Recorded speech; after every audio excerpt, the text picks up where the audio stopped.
Welcome to the Sports Town Podcast, or the STP pod for short. No politics, no drama, no arguing. Just two guys talking sports. I'm your host, JJ Peters. We've got a jam-packed episode, and we'll discuss things like the NBA's back, NFL Week 15 highlights, reaction to the college football playoff, the bowl games, and more. But first, let's get to our poll questions, and you can vote on Instagram and Facebook at Sportstown_podcast or on Twitter at the Sportstown Pod. The first question was, is this Drew Brees' last year? 67% of you said no. The other one was, who wins tonight, Nets or Warriors? 67%, that the Warriors win tonight. And who wins tonight, Lakers or Clippers? And you said 67% Lakers.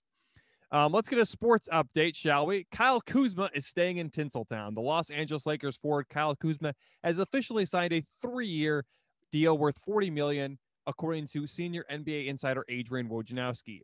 The former Utah product was a huge help in the Lakers' championship run this past season in the Orlando bubble. Kuzma was drafted by the Lakers with the 27th overall pick in the 2017 NBA draft. He was selected with the All-NBA rookie first team, along with Donovan Mitchell, Jason Tatum, and De'Aaron Fox. LeBron James was one of the first players that wanted Kyle Kuzma to stay in LA and celebrated with him on Twitter when he signed his extension. The Lakers open up their season on Tuesday night versus the rival Clippers. The Utah Jazz social media has announced the kid from San Quentin is staying in SLC, which means that Rudy Gobert, the two-time Defensive Player of the Year, has signed a massive extension with the Utah Jazz that is reportedly worth $205 million over the next 5 years, according to ESPN. According to multiple reports, Gobert could have signed for $228 million, but instead left money on the table for the Jazz to sign other key free agents. The Jazz also re-signed Donovan Mitchell. He could get up all the way up to $193 million if he makes it to an All-NBA team first, second, or third. Gobert was the first player to test positive for the coronavirus on March 11th and caused the NBA to shut down the league for 4.5 months. However, Gobert and Mitchell were able to do well in the bubble and take the Nuggets all the way to 7 games in the opening round of the Western Conference playoffs in Disney World. Utah opens up the season this Wednesday versus Portland versus the Trailblazers. Sad news in the NFL world. Former linebacker for the Rams, Steelers, Packers, and Panthers, Kevin Greene has passed away at the age of 58. The cause of his death was not released. Kevin Greene is survived by his wife, Tara, and his 2 kids. Known for his luscious locks and fierce demeanor, Greene was the most feared pass rusher in the league in his time. Greene was drafted by the Rams in the 5th round of the 1985 draft. Greene has the 3rd most sacks in league history with 60. The former 5th-round pick walked on at Auburn and was a star before entering the NFL. He helped the Steelers to a Super Bowl 30, and the defense was nicknamed Blitzenberg. Kevin Greene was inducted into the Pro Football Hall of Fame in 2016 with his wife and children. CEO of the Pro Football Hall of Fame, Canton, Ohio, stated that the entire Hall of Fame is deeply saddened, and the Hall of Fame flag will be flown at half-staff. Greene was a 5-time Pro Bowler and a 2-time All-Pro. Kawhi Leonard has told reporters on a media available Monday that it's best for him to decline his player option in 2021 if he is healthy. He also said that doesn't mean he will not resign with the Clippers next season. It just means that he's focused on this season and he isn't thinking about staying or going somewhere else. The Claw's biggest priority right now is to win and bring a championship to the Clippers for the first time in their franchise history. Kawhi Leonard was able to bring a championship to the Raptors in 2019, and when the offseason began, he chose to head home and sign with the LA Clippers to reunite with his friend Paul George. He signed a 3-year deal with $102 million with a player option the final season, which would be in 2021. Last season, the Clippers lost to the Denver Nuggets in 7 games in the Western Conference semifinals. In the offseason, Paul George signed a massive 5-year, $228 million extension to stay with the Clippers at least till 2023/2024. Kawhi Leonard is a 4-time All-Star, 2 times Finals MVP, 2-time Defensive Player of the Year, and a 4-time All-NBA first and second team. The Clippers open up the season versus the Lakers on Tuesday night. Derek White has agreed to a 4-year, $73 million extension with the San Antonio Spurs, according to ESPN senior NBA insider Adrian Wojnarowski. The former Colorado product was a first-round pick by the Spurs in 2017 and has had a solid career. White has averaged 9.8 points per game, 3.4 assists per game, and 3.3 rebounds per game during his 3-year career in the NBA. He is expected to make a huge jump this season and have his best season of his young career. The Spurs open up their season versus the Grizzlies on Wednesday night. Illinois has hired former Arkansas and Wisconsin head football coach Brent Bielema to replace Lovie Smith. Bielema has been in the NFL the past 3 seasons. He spent 2 seasons in New England under 6-time Super Bowl champ Bill Belichick. He was a consultant under Belichick, then was a defensive line coach. And last year with the New York Giants, he was an outside linebackers coach. The former Iowa football player was the head coach at Arkansas from 2006 to 2012, then Arkansas 2013 to 2017. He helped Wisconsin win a share of the Big Ten 3 times, including 3 Rose Bowl trips. He left Wisconsin in 2012 to coach at Arkansas. He struggled at Arkansas and only made 3 bowl game trips. Bielema was a disappointing 29-34 with Arkansas and only had 3 winning seasons. Bielema is from Illinois and has said that this is a dream come true to be the head football coach for the Fighting Illini. And last but not least, the Carolina Panthers have mutually parted ways with GM Marty Hurney. Hurney has now been fired by the Panthers twice. The first was in 2012. Then he was brought back in 2017 after GM David Gettleman was let go. The Carolina Panthers are the 4th team looking for a general manager, along with the Houston Texans, Atlanta Falcons, and Detroit Lions. Panthers owner David Tepper stated that it's just best sometimes to move on. Currently, the Carolina Panthers are 4-10 and are in position to have the 4th pick in the upcoming draft. The Panthers have struggled this season due to star running back Christian McCaffrey missing 11 games. Tapper also said that he plans to bring a GM that is a little more analytics driven, like him and Coach Matt Rule. No word yet on who the Carolina Panthers will interview for the open GM position. There are a lot of rumors right now that Hurney could reunite with Ron Rivera as the GM for the Washington football team. Alrighty, reaction to the college football playoff and bowl games. The college football playoff was revealed on Sunday. To no one's surprise, Alabama, Clemson, Ohio State, and Notre Dame will be participants in the 2020 college football playoff. The top 4 remain the same for most college football playoff rankings. Even though Ohio State only played 6 games, they were still able to get in, and now they play Clemson in the Sugar Bowl after beating Northwestern in the Big Ten championship game. Clemson destroyed Notre Dame in the ACC championship game and locked in the number 2 seed. Notre Dame still got the 4th seed after winning 10 games and beating Clemson. Alabama rolled past Florida and locked in a berth to the college football playoff for the 6th time in 7 years. They also released the matchup for other bowl games. Are you surprised by the college football playoff? No, I'm not. I think a lot of people, and myself included, all thought Alabama, Clemson, Notre Dame, and Ohio State were getting in. I don't think there was a chance that Cincinnati got in. There was probably a bigger chance that Florida with 2 losses or LSU, not LSU, but teams like Texas A&M and Florida had a better chance than teams like Cincinnati and Coastal Carolina and Louisiana Lafayette, which I don't agree with, but that's how the committee sees it. Some of the bowl games I'm a little shocked with, but I'm not at all shocked by the college football playoff, how they did it this year. And, the participants, all of those teams are big names, which helps them. The only thing I'm really a little shocked at or a little surprised at is the matchups. I thought it was going to be Alabama versus Ohio State in the Rose Bowl or in the Sugar Bowl. Then I thought it was going to be Clemson Notre Dame in the Rose Bowl, but it's it's the opposite. Technically, it's Alabama and Ohio State in the Rose Bowl and Clemson Notre Dame in the Sugar Bowl. That's really the only thing I'm shocked about. Why is the committee so predictable? Well, if you really look at it, the college football playoff it's more of a TV show. And the reason why they wanted those 4 teams in was because they wanted more people to watch. They think if Cincinnati gets in or Coastal Carolina or BYU or Louisiana Lafayette, they think people wouldn't watch as much, and they want to have the 4 big names playing in the college football playoff. And I think that's why the committee is so predictable. And, of course, they made excuses for teams like why Cincinnati wasn't in it. They also made excuses, even though Louisiana Lafayette beat Iowa State, and Iowa State was ranked 6th before the Big 12 championship game, and Louisiana Lafayette was ranked 19th. That didn't make much sense, but that's what the committee wants. They want to have the 4 biggest names in college football. I was listening to Dan Patrick's show, and he was pretty much saying that this committee, they want the 4 biggest names in.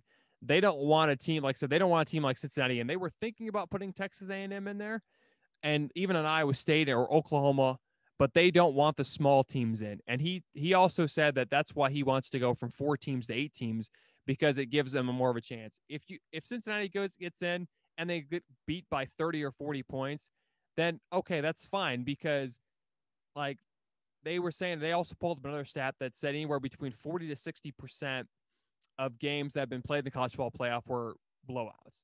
And it seems like Oklahoma is always that team to get blown out when they do play. But I mean, it's so true. You're going to have at least one blowout, but at least give the teams a chance.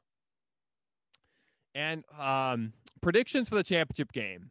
I think it's already settled. I think it's going to be Alabama and Clemson part 4, or I guess it'd be part 4. Clemson's 2-1 against Alabama in the championship game. I don't think Notre Dame or Ohio State gets a chance. I think both Alabama and Clemson take care of business. Trevor Lawrence technically is the best player in college football. I mean, he probably would have won the Heisman if he wouldn't have missed 2 games because of COVID. You saw how good he was, and maybe I don't know if Notre Dame was as good as people were saying they were because they got blown out. They beat Clemson in overtime without Lawrence, but when Lawrence came back, Clemson had no problems with Notre Dame. But I do think it's Clemson, Alabama. I think it's going to be a good game. I think Clemson ends up winning, though, 41-35. Trevor Lawrence is your MVP of the game. What team was screwed over the most? I think the team was screwed over the most was Cincinnati. I mean, Cincinnati's playing the Peach Bowl. That's a decent bowl game, but I think they should at least have a chance to play in the college football playoff. They went undefeated. Yes, they play in the American Athletic Conference, but I mean, come on. Or a team like Coastal Carolina, they were, I think, was it 2-0 versus ranked opponents, and they weren't able to play their conference championship game, which I think even hurt them more. But I think those 2 teams, and even Louisiana Lafayette was kind of screwed over. But I really think Cincinnati was, because they should have been playing a better bowl. And the Peach Bowl is a good bowl game, but I mean, I think they should have played in either the Fiesta or there's a few other bowl games, but I think they should have at least played in the Fiesta Bowl. So I'm going to say Cincinnati was screwed over the most. What other bowl games will be interesting to watch? Well, I think the Fiesta Bowl between Texas A&M and Iowa State, that's going to be interesting to watch. Is Iowa State as good as people were saying they were? To be honest with you, I don't know if they are. They looked pretty good against Oklahoma, but then they lost to Louisiana Lafayette. They played well against Oklahoma, but at the end of the day, Oklahoma is just the better team.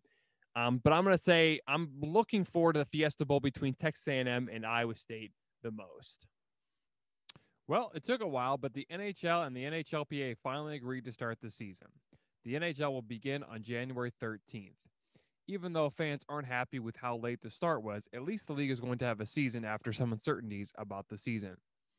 They are also going to realign the divisions, as every team in Canada will be in the same division. Every team will also play 9 division games, and teams in the All-Canadian division, which will now be called We the North division, which is what the Raptors call themselves, play 10 division opponents. Let's get into the questions with the NHL starting the season on January 13th. Is the NHL starting too late? I think it is. I thought they were going to take a page out of what the NBA did. They basically did what the NBA did in a bubble. They did in 2 hub cities, but I was really shocked that they didn't go out and start December 1st, which is what they wanted to do before they went into the bubble. And then after the bubble, they said, it's probably not going to work. Maybe we'll shoot for January 1st or sometime around there. Well, it never happened, and I thought they were going to probably do what the NBA did, kind of do a short round, because they were done before the NBA bubble was, but unfortunately, they didn't quite get the memo, and they started so late. So I think they are starting a little too late, because I think that's going to hurt the league a little bit, especially with not many teams going to be able to have fans. But again, we'll see what happens. Let's just be glad the NHL is coming back. Why January 13th? Well, I think it was because it was the only NHL and the NHLPA could agree on. I think, or the rule is the NHL can't make a rule unless the NHLPA agrees with it. We saw how well the league worked and the players' union worked before they went into the bubble, just so they could finish the season. And it seemed like there wasn't that same hunger to start a season so early. I think the players were not wanting to rush into a new season. 56 games is a lot smaller than they're normally used to. And then, of course, they're going to play mostly division opponents. There's the 7 Canadian teams who can't leave the country unless they want to quarantine. And they pretty much have to play. They'll be mostly just playing Canadian teams. So that's going to be interesting. But I think the reason why January 13th was because the NHL and NHLPA, that was the earliest date they could agree on. Can the NHL rebound after such a tough season from a year ago? They can. It's going to take about 5 to 7 years for them finally to recover. And I think after a few years, you'll still kind of see the effects of it looming. And even probably 10 years down the road, when the NHL is, finally, back to what they were, I think you'll still see the effects of it a little bit. I think every league is going to start struggling with that. But I do think the NHL can rebound. It's seen similar stuff like that. Just hopefully not another disaster happens. And then last but not least for this, early predictions on who plays and wins the Stanley Cup Finals. Well, a lot of the betting websites right now are saying Colorado has the best odds to win, followed by Vegas and Tampa Bay. I thought Tampa Bay would be number one after winning the Stanley Cup last year. They didn't, but I'm just going to go ahead and agree with that. I want to say Colorado gets into the gets into the Stanley Cup Finals and takes on Tampa Bay and beats them in 6 games. Even though Vegas is always even though they've only been around 3 years, it seems like every year they're in it. They went to the Stanley Cup their first year, and the last 2 years they've been in the playoff, but just couldn't do anything. So. But I do think right now it's going to be Colorado versus Tampa Bay, and Colorado wins. All right, NFL Week 15 highlights. Believe it or not, Week 15 is already in the books. Here are all the big games that happened this past weekend. Now, remember, the playoff picture has not been sealed just yet, but there are some teams that have clinched their division and a playoff berth. Let's find out who did in Week 15 of the National Football League. We start off on Saturday. The Buffalo Bills, the AFC East leader, and we're trying to clinch it, took on the reeling Denver Broncos. The Broncos are not making the playoffs, but we're hoping to play the spoiler.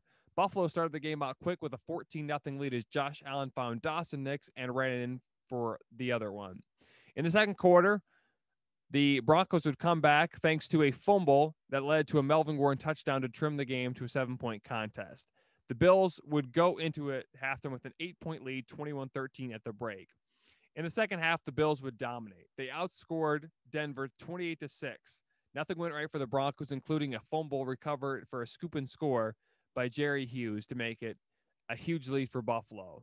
They would end up winning the game 48-19. Josh Allen threw for 359 yards on 28 of 40 and 2 touchdown passes. Zach Moss rushed for 81 yards on 13 carries. Stephon Diggs had 11 receptions for 147 yards. For Denver, Drew Lock was 20 of 32 for 132 yards, 1 fumble, and 1 touchdown pass. Melvin Gordon had 11 carries for 61 yards and 1 touchdown. The 2019 first-round pick Noah Fant had 8 receptions for 60 yards and 1 score. The recent crowned NFC North champs, the Green Bay Packers, hosted the 4-9 Carolina Panthers. The Packers were hoping to continue their lead in the NFC playoff picture. Before the game, Green Bay held a tiebreaker over the New Orleans for the 1 seed in the NFC.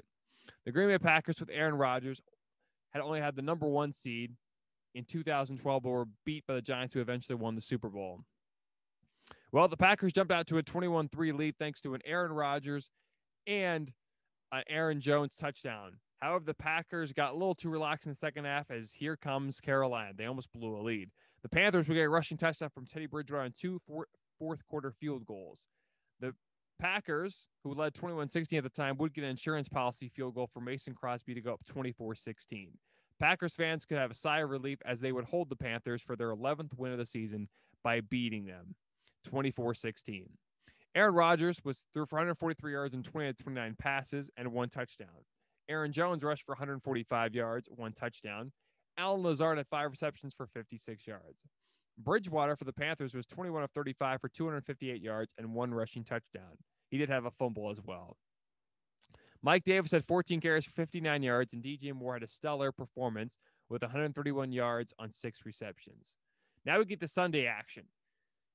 The Colts had a big game versus the division rival, the Houston Texans. The Colts were in the playoffs at the moment, and the Texans were just trying to finish the season on a good note. Indy would jump out to a 14-0 lead thanks to a touchdown pass from Phillip Rivers and a touchdown from Jonathan Taylor on the ground.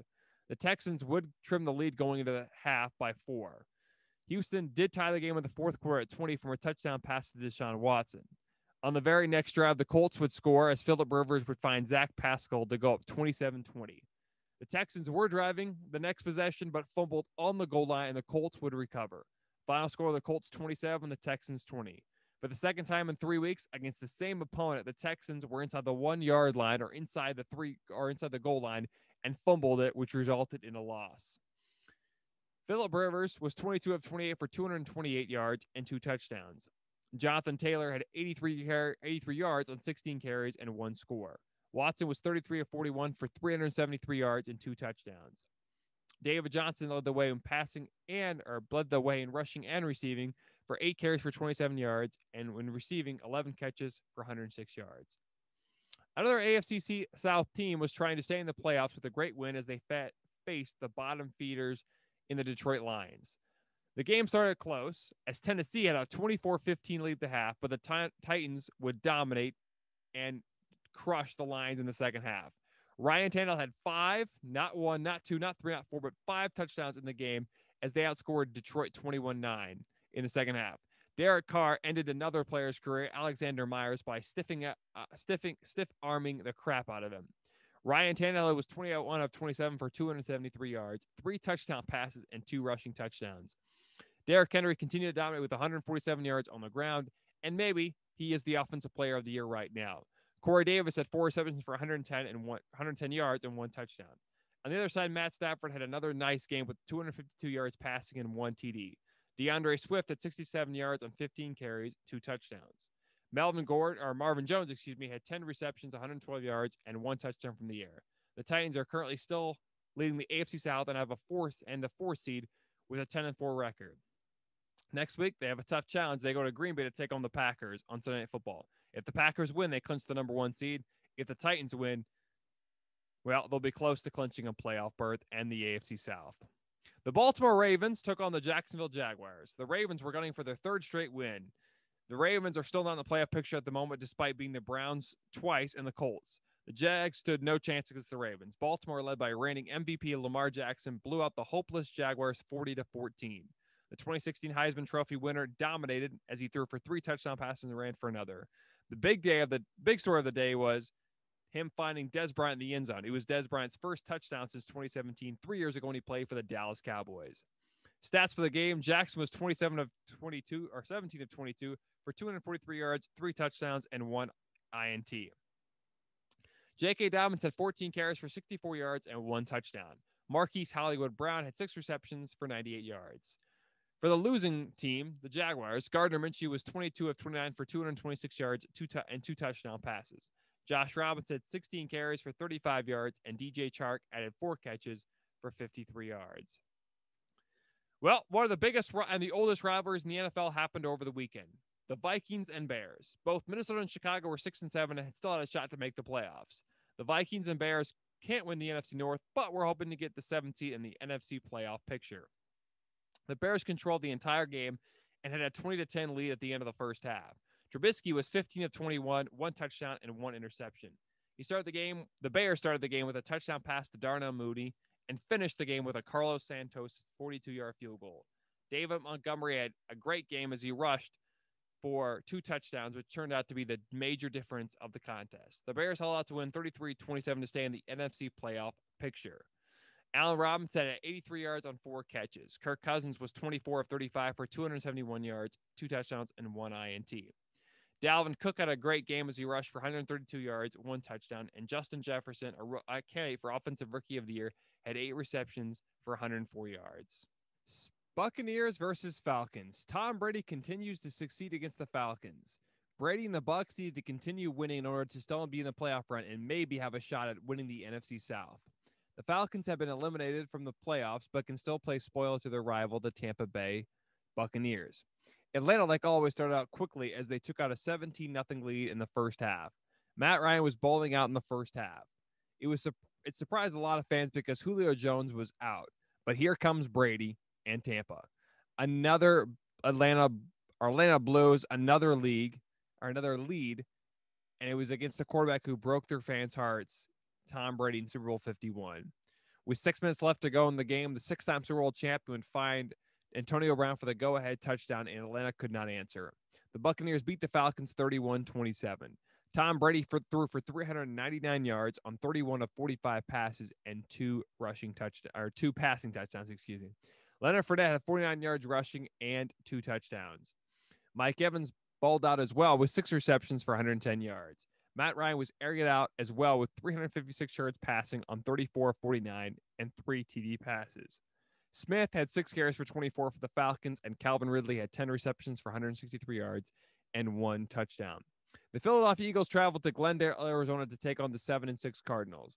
The Eagles, despite the losing record, still have a chance of making the postseason. Jalen Hurts got his third straight game as a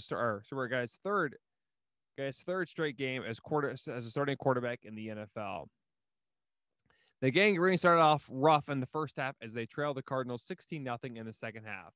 But the Eagles would have new life as they would get a sack on Kyler Murray and force a fumble that resulted in a touchdown. However, Kyler Murray to the rescue. Murray dominated the Eagles in the second half. He threw for 460 yards, 3 touchdowns, and a rushing touchdown. The Cardinals would hold on to beat the Eagles 33-26 as Jalen Hurts' pass was incomplete late in the game. Chase Edmonds for the Cardinals had a 47 yards on the ground. DeAndre Hopkins had another stellar performance with 169 yards receiving and 1 touchdown. With the Super Bowl 52 champs, Hurts threw for 338 yards, 3 touchdown passes. Miles Sanders had 64 yards on 17 carries, and lastly, Zach Ertz had 2 receptions for 69 yards. The Chiefs versus Saints. The Kansas City Chiefs were hoping to have a one-game lead over the Steelers for the first place in the AFC playoffs. However, their opponent would not be easy. The 10-3 Saints were trying to get back on top after getting upset by the Eagles and losing the top spot to Green Bay for the top seed in the NFC. For the first time in 4 weeks, Drew Brees would make the comeback. The Saints, led by Taysom Hill, were 3-1. Both teams would exchange punting the ball for the first few possessions. Then Drew Brees would throw a rare interception that led to a touchdown from the Chiefs as Patrick Mahomes would find Tyreek Hill in the end zone. Drew Brees struggled early in the game but had a better second half. Kansas City would score again as Patrick Mahomes would find Travis Kelce for a 1-yard touchdown. Taysom Hill for the Saints would get a 1-yard touchdown, and the Saints would get a safety to trim the Super Bowl champs lead by 5 at 14-9. There were some breathtaking moments for the Chiefs fans, to say the least, on Sunday. The Saints would score on their opening drive in the second half, but missed the 2-point conversion to keep a 1-point lead over Kansas City. Chiefs then eventually took a 29-15 in the fourth quarter, where the Super Bowl 54 MVP would fumble that resulted to the Saints touchdown on the next possession for New Orleans. The game on the last possession of the game. The Saints would get a last drive on the last possession of the game and ran the clock to seal their 13th win of the season. The Chiefs got a great drive on the last possession to get their 13th win of the season. Mahomes was 26 of 47 for 254 yards and 3 touchdown passes. Clyde Edwards-Helaire had 79 yards on the ground with 14 carries. Travis Kelce had 8 receptions for 68 yards and 1 touchdown. For the Saints, Drew Brees had 234 yards passing, 3 touchdown passes, and was 15 of 34 and 1 INT. Alvin Kamara had 11 carries for 54 yards, and Emmanuel Sanders had 4 receptions for 76 yards. The LA Rams were trying to continue their 1-game lead over the Seahawks in the first place in the best division of the NFC West, or best division in all football. On the other side, the Jets were trying to get their first win of the season, try not to be the 4th team in NFL history to have a winless season, joining the Tampa Bay Buccaneers, the Detroit Lions, and Cleveland Browns. The game was played at beautiful SoFi Stadium with, you guessed it, no fans in attendance.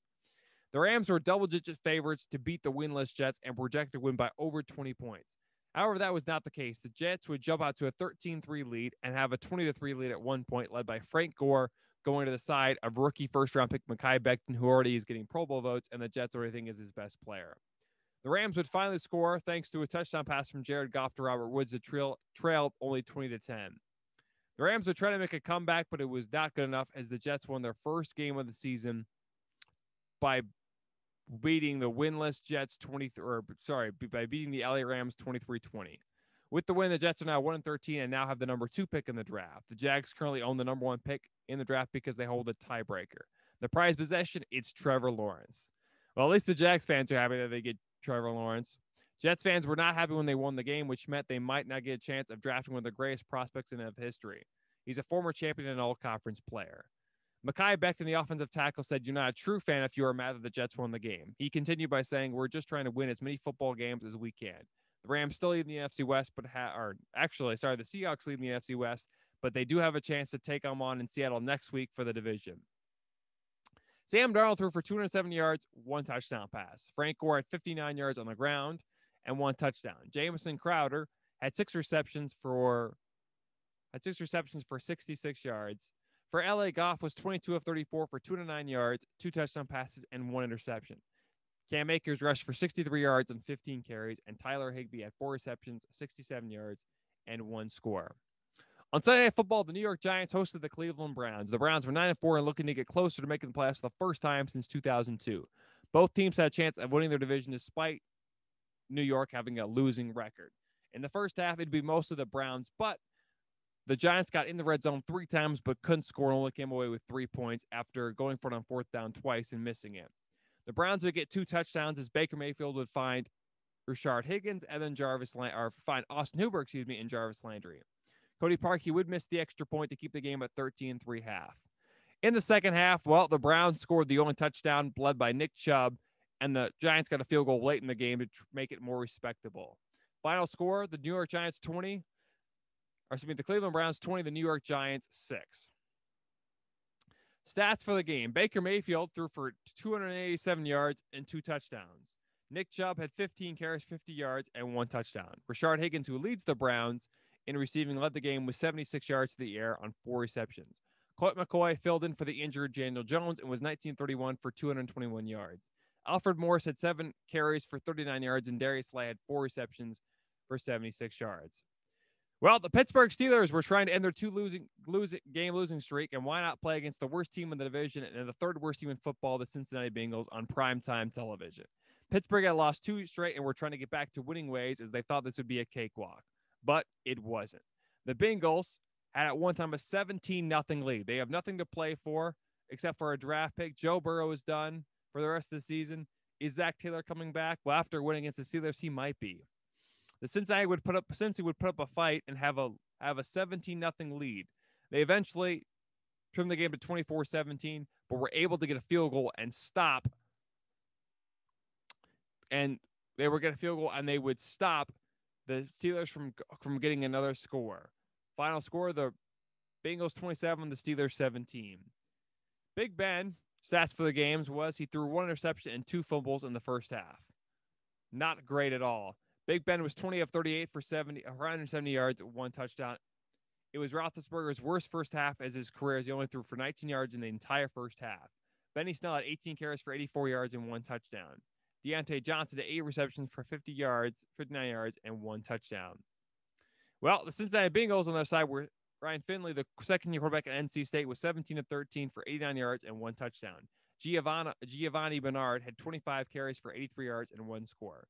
And last but not least, A.J. Green had 2 receptions for 40 yards. Can you believe it? We're already starting the NBA season. It seems like just last week, the Lakers defeated the Heat in the NBA Finals at the Orlando Bubble in Disney World.